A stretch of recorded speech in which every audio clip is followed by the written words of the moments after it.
Hi friends, welcome to Andhra kitchen. ఈరోజు మనం చాలా హెల్దీ అలాగే టేస్టీ అయిన ముల్లంగి చట్నీ ఎలా తయారు చేసుకోవాలో తెలుసుకుందామండి.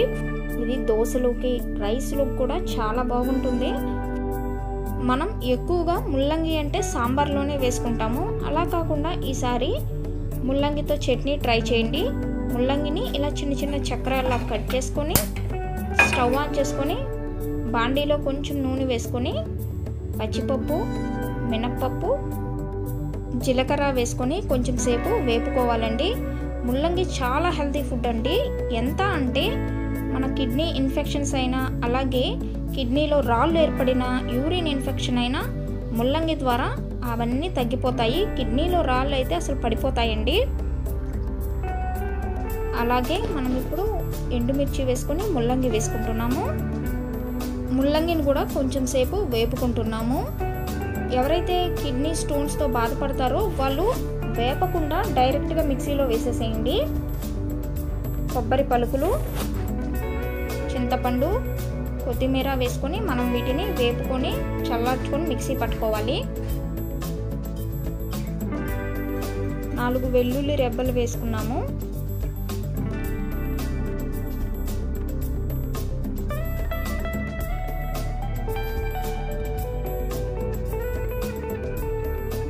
చల్లారిన తర్వాత ఇప్పుడు మనం దీన్ని మిక్సీ పట్టుకుంటున్నాం అన్నమాట. మిక్సీ పట్టుకునేటప్పుడు కొంచెం ఉప్పు వేసుకొని మిక్సీ పట్టుకుందాము.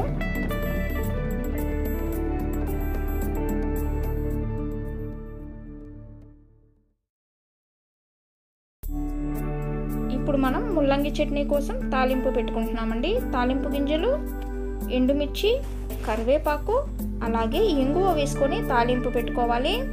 చాలా చాలా రుచిగా ఉంటుందండి. నిజంగా దోశలోకి అయితే సూపర్గా ఉంటుంది. ఇడ్లీ అయినా దోశకైనా చాలా చాలా రుచిగా ఉంటుంది. ఇక అన్నంలో అయితే ఇంకా చెప్పనవసరం లేదు, అంత కమ్మగా ఉంటుంది. ముల్లంగి చట్నీ ఇష్టం లేదు అనుకునే వాళ్ళు అలాగే దీన్ని తినలేము అనుకునే వాళ్ళు డెఫినెట్గా ఈ విధంగా మీరు ముల్లంగితో ఇలా చట్నీని ట్రై చేయండి. మరి మీ అందరికీ వీడియో నచ్చినట్లయితే లైక్ చేయండి, షేర్ చేయండి. మరిన్ని వీడియోస్ కోసం మా ఛానల్ని సబ్స్క్రైబ్ చేయండి. Thanks for watching.